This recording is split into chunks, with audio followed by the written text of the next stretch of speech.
Hello. So the title of this video is Stop Pretending Like It Has Anything to Do with Us and Isn't a Game. Okay, that's not the title of this video.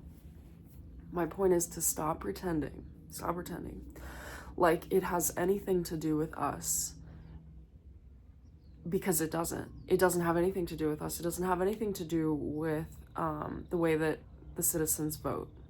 It has everything to do with the prerogative of the people in power and the people who have money, which are usually the same people. So this is coming from people asking on the interwebs for MAGA supporters to explain why dismantling the Department of Justice, or education, how that benefits everyday Americans. And the thing is that it doesn't benefit everyday Americans, and the MAGA supporters don't. It's strange. They have nothing to do with that because they didn't vote for specifically each and every single one of them. They didn't vote for the Department of Education to be shut down.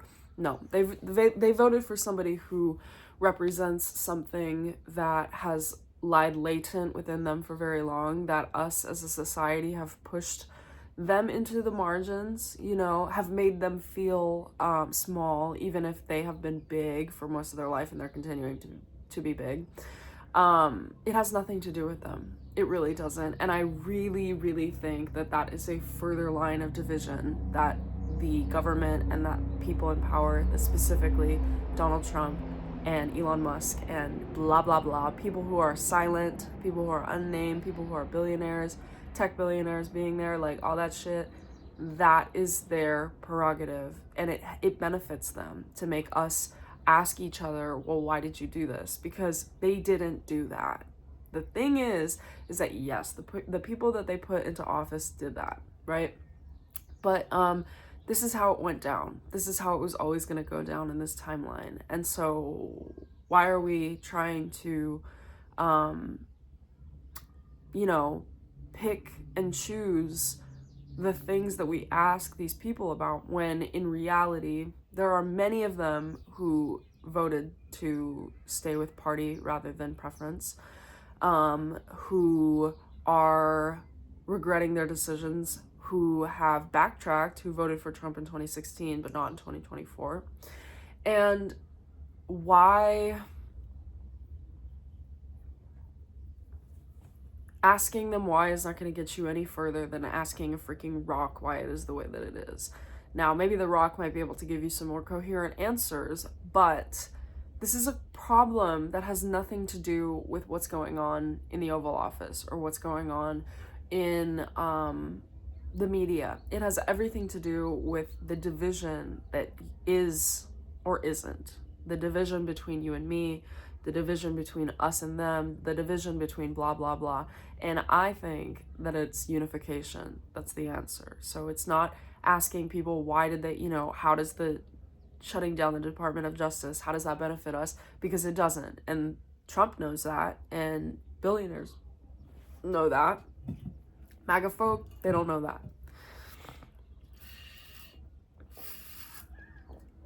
It's strange to live in a world or live in a nation where around me, most of the people that exist are voting for Democrats or voting blue. And that it's even possible that 50 million Americans, or however many million Americans, voted for Donald Trump. But it's not all that surprising when you think about all of the different elements that kind of created this like nexus of a turning point that we're in right now, this political sphere that we're in right now. We have 200 years of white Americans deciding what's peaceful, deciding who's peaceful, deciding the fates of their fellow white Americans and also their fellow black Americans, fellow other person of color Americans, or immigrants, where this majority rule had white people feeling super safe to do whatever they want, to lynch black people, to murder in cold blood, to, you know, cause chaos, while also touting themselves as God-fearing, law-abiding white Christian Americans, right? Where we have then, over the last 100 years or so, or, you know, about 100 years, shifted into a paradigm where that's not okay. Because, you know, the baseline is that it was never okay, right? But then it wasn't until very recently that some people started saying, you know what, this is not okay. And we started moving into a more progressive direction as a nation.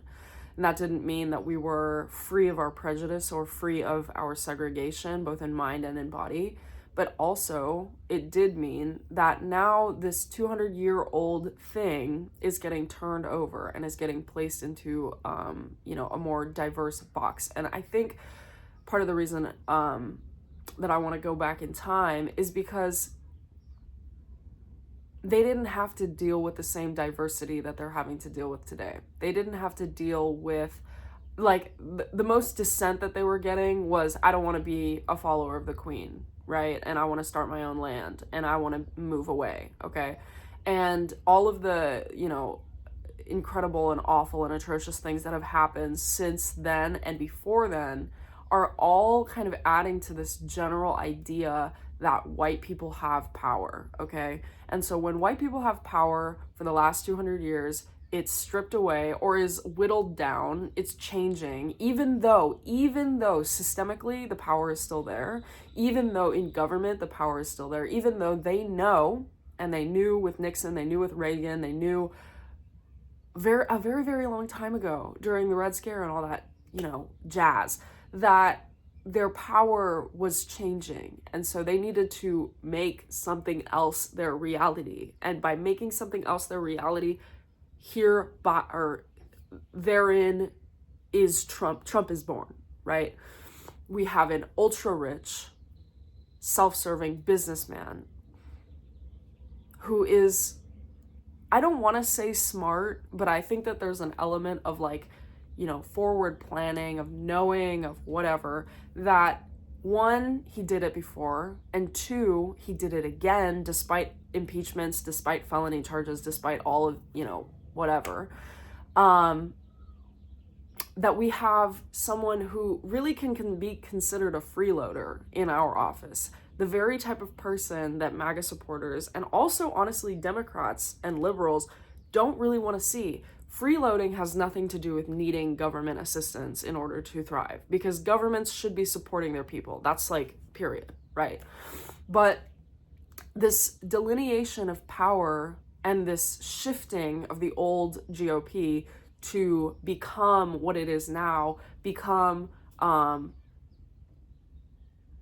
extremely anti-immigration, extremely anti-DEI, whatever the hell that even means. Because here's the thing, DEI has nothing to do with the fact that Black people or people of color should get more opportunities because of the fact that they're Black, because they're women, because they're queer. No, it has everything to do with the fact that we are a melting pot. We are diverse. We are diverse as a population. We are diverse as America. And in order for us to bring in and sort of, you know, quell this long-standing tradition and generational understanding that white people have power, we need to do things to change that. And the thing is that it's really, really hard to do that when we operate within a society that still has the undertones of patriarchy and of white power. And we still operate in a society where the systems that benefit both us and also hurt us are designed by white people for white people, period. It is not just the little things. It is not just, or rather, the reason why you see issues everywhere is because it's an issue within a system of an issue, okay? And if the system itself is flawed, if the system is built to benefit a certain type of people and not another type of people, it is no wonder that 50 million Americans voted for Donald Trump to be our president, voted for a felon, voted for an impeached president twice over to be our president. It is no wonder. And the thing that I'm saying here is that it has nothing to do with the voters, because this country has been an oligarchy for much, much longer than today, for much, much longer than January 20th or whatever day the inauguration day is. It has been a oligarchy or run by people who do not care about us, do not care about MAGA supporters, do not care about you or me. They care about themselves. They care about money. They care about power. They care about greed. They care about that. And so why are we fighting? Why are we fighting? Why is it so hard for you to understand that it has nothing to do with us? And it has everything to do with, instead, mass collective organization, understanding, like, participation mentally, spiritually, physically, whatever it is, in understanding what I just said, in understanding that it is at its core, the delineation that you feel between somebody who voted differently from you is by design, is the point, is what they want you to focus on, is what the media wants you to feel.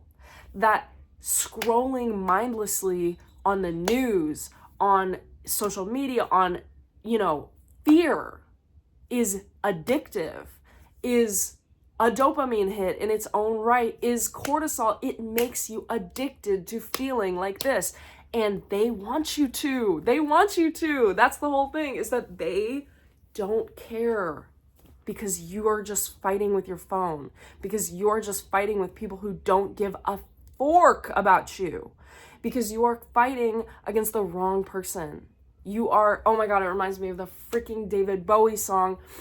I think it's Life on Mars. He's saying the lawman beating up the wrong guy. Like, it's that. You think that you're justified in criticizing, in anger, in fear, in giving yourself to hatred, to thinking that that's justice, when in reality, it just makes you feel just. Because you need to be fighting the man. No, you need to be fighting yourself.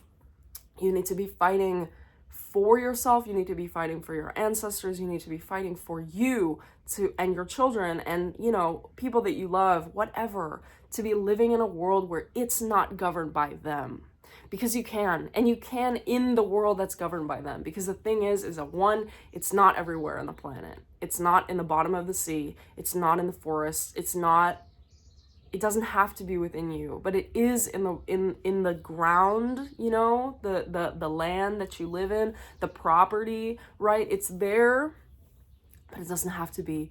It's there, but it doesn't always have to feel that way, because what you need and what I need and what they need, not meaning them like them, but them like everybody, right? Is collaboration, is unification, is choosing love despite fear and despite hate and despite all of the awful, awful things that have happened in our history. Because it is not through hate that we get our message across. It's not just peace, but it's not hate. And it's not, because that's not powerful. It's not strong. Hate is fleeting. And fear feels very strongly for a second, and then it dissipates, because it doesn't have anything to cling on to, because the hate, so duality is required for man to live, for humans to live, right? Duality is required. We need to be able to see contrast in order to see light, in order to see the things that we want. And honestly, if this isn't the most large blaring freaking neon sign in your face, like what's going on politically right now, I don't know what is. No, you get there eventually. But love is universal. Love is like, it defies time, it defies space, it defies people, it defies things, it defies so much.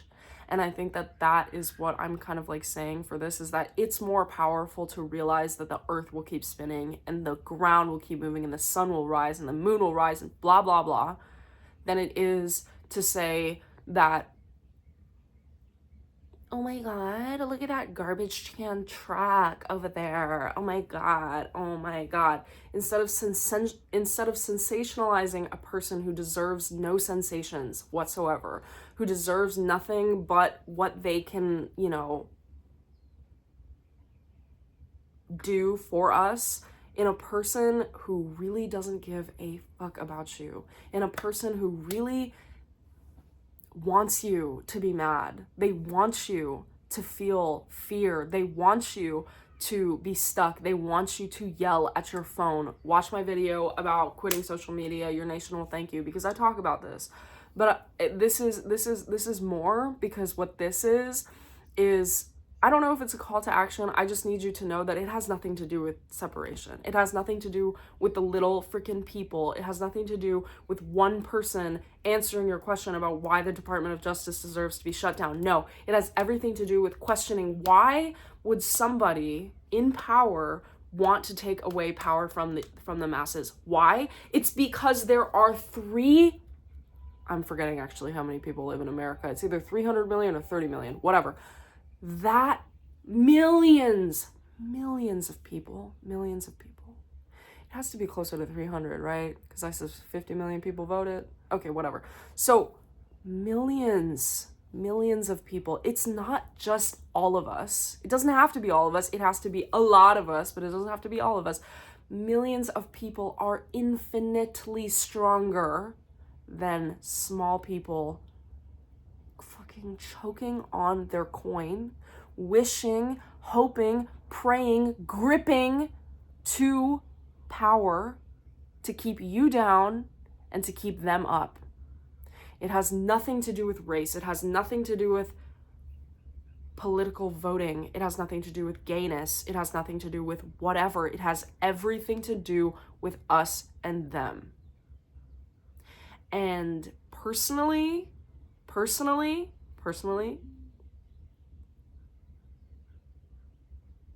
no.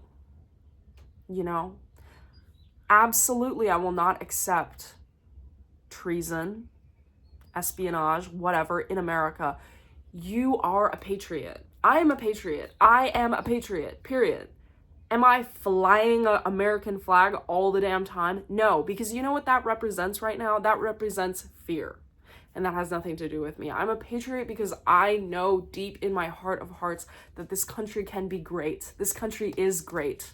And it doesn't need a fat orange businessman to tell us that it's great, because we know that it's great. Because we know that great things don't happen overnight, that great things aren't perfect the first time around, that amendment was included in order for us to change as a people, in order for us to grow to, like, you know, embody the American dream and the American spirit, which is freedom, space, love, like liberty, like really, really central, integral things that were stated at the start of this country, at the start of this union, that were not always followed, that was not always perfect, that was not always beautiful. Think slavery, think concentration camps, think all of the really awful things that have happened in American history, much of that. But nothing says that we can't move forward from that despite our history, because you know your past. I know my past. I know all of the really shitty fucking things that I've done in my past. I know all of the shitty things I've felt, shitty things I've said, shitty things I've thought, all of it. It resides within me and it will never leave me. But I am not that person anymore. It was a part of me. It is no longer a part of me. It is something that I remember. It is not something I forget in order to, like, lest I lose that. because that is part of my compass. That is part of who I am. It is part of who made me this person, made me able to say this, made me believe the things that I say. I used to want to not exist. I used to want to not be in this country anymore. I used to hate it. I used to think that this was, a shithole country, that we shouldn't, put even a little bit of thought into this. But if we don't, they win. If we don't, it becomes no Department of Education. You pay for more taxes, you pay for privatized loans, you pay for privatized healthcare, privatized post-service, privatized education, where the education that you get is what they choose. It's not what you choose, it's not what you want for your children, it's what they think is best for your children. And who are they? Who are they? Nobody. Nobody important. Nobody important to you. Nobody important to your child. Nobody important to your life. Nobody important enough to just lay down and take it. Nobody important enough for that BS, baby. Okay, so what can you do? You can do a lot of things. You can do nothing. You can go organize protests in your state. You can go overthrow the government for all I freaking care. It's not anything to do with that. It has everything to do with listening, with participating, with creating community, with creating love within yourself. If you can't give, don't give. If you can't do more than what you've already done, don't. You've done enough.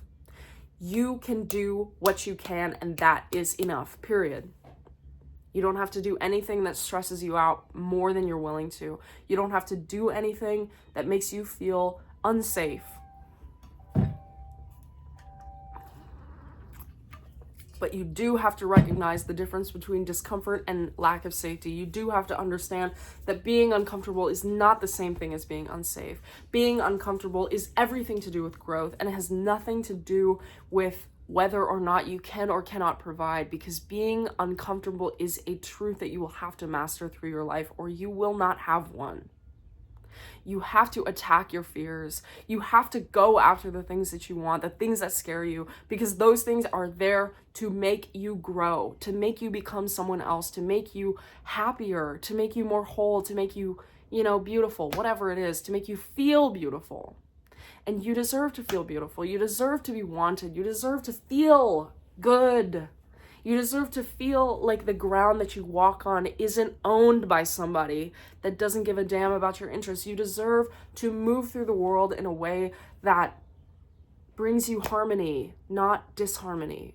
And if that's illusion, if that's ignorance, if that's whatever, this isn't for you. But if it's not, if you feel something, if you feel like you want more, if you feel like you need more, if you feel, you take that how it resonates and you leave the rest for somebody else. You take what you can, you do what you can, and that is enough. My work is this. My work is participating when I can, and my work is to tell you what I can. My work is to be who I can, and to be who I am, and to grow, and to change, and to not let some things be my entire personality, no. But what is also my work is to make sure that you know that you have the tools to do what you need to do, that you have the tools, that you have the capacity, you have the ability, you have people in your corner, whether you see them or not, you have love on your side, whether you feel it or not. You are supported, you are held, and you are okay, and it's gonna be okay. And I know that it doesn't always feel like that, and I know that it really honestly feels kind of scary and terrifying sometimes, but the reality is that nothing changes if nothing changes. And if you can't find it within yourself to go one step in the right direction, 1% in the right direction, 1% better, a little bit better, a little bit, more open, more attuned, whatever it is. It doesn't have to be, like I said, these things don't change overnight. Don't be a change maker. If you're not a change maker, that's fine. You are a change maker in your own life, and that's the only thing that matters. Because I would much rather promote a society where the change happens from within, where over the last 100 years or so, we've become more enlightened, more open, more receptive, more, integrated, more whole, more diverse than you know, ever before. And that's more important than anything right now. Because let's face it, we are in the most peaceful times of our world. It doesn't mean that there's peace everywhere on the planet, but let's ask ourselves, whose fault is that? Does it have anything to do with the Palestinian people or the Israeli people? Does it have anything to do with them, or does it have everything to do with the fact that there are people, one person, or maybe 10 people, who say that we should do these things this way because it makes me money, and it makes me powerful, and it makes me feel, you know, like I matter, or like I'm doing something, where peace, despite the robust and full and beautiful and honestly like completely enchanting and totally full idea of peace, it's not fun. It doesn't do much. It doesn't make a show for itself. It's not greedy. It's not glamorous. It's not famous. It's just peace. And we deserve that. We deserve to live in a reality where we're not in drama games. We're not in a dick measuring contest. We're not in war because somebody can't, you know, perform their duty of being a commanding officer. And a commanding officer is a leader. And a leader is gentle, and a leader is kind, and a leader knows when to back off and what's good for their people and what's not good for their people. And I guarantee you, he's not a leader. They're not leaders. They're just like puppets in fake plasticky skin. And it can be bleak and it can feel shitty, but that's not an excuse for you to stop. It's not an excuse for you to become like them. It's not an excuse for you to be apathetic, because that's how we get here, you know? That's how it was, and we're past that. And I believe that we can be past all of the things that we are experiencing right now, because it's possible. Like, I mean, point blank, it's possible. It's possible for every person on the planet to be fed. It's possible for every person on the planet to be housed. It's possible. It's just expensive. And that's the problem, because you think that money matters. You think that money has honestly anything to do with anything, when it actually only has anything to do with them. It has everything to do with power. It has everything to do with a false sense of security. Money does not guarantee security. You can have millions and millions and billions of dollars and still feel like an insecure prick, and the need to gain approval from people who do not care about you, who do not know you, who do not want to know you. And that's my fucking point. Screw them. Screw him. Let him work out his shit, because he has a lot. Yeah. So thank you so much for watching. I had so much fun filming this video. I just think that, you know, peace is possible, and, you know, don't settle for less. What the hell? My dog's like running around under my bed. Anyway, thank you so much for being here. Go change the world, because you are a change maker. And yeah, spread love, spread kindness, spread peace and abundance and love and blah blah blah blah blah blah blah. Bye.